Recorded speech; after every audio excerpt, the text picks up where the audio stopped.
Hola a toda la gente. Bueno, les voy a cantar un tema que compuse para un amigo de San Miguel del Monte, una persona muy querida. Es un cantor que hace 65 años que está arriba del escenario. Y le puse, quiero cantar como vos, espero que le guste.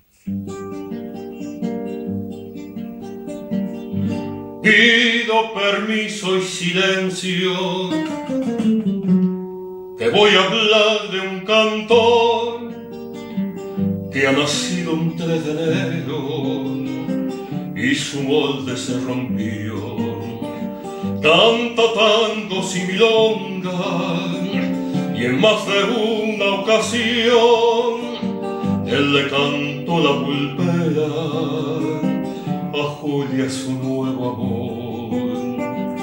Amigo Wilson Rizzoli, quiero cantar como vos, que el morocho me ilumine, así se afina mi voz.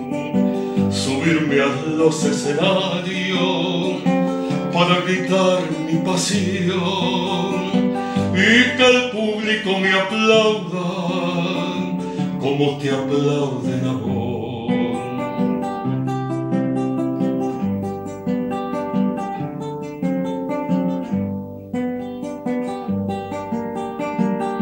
De profesión carpintero, radical de vocación, y si de fútbol hablamos, es gallina como yo.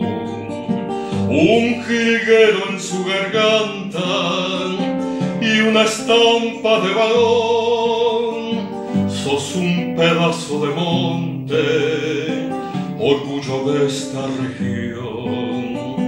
Amigo Wilson Rizzoli, quiero cantar como vos, que el morocho me ilumine, así se afina mi voz.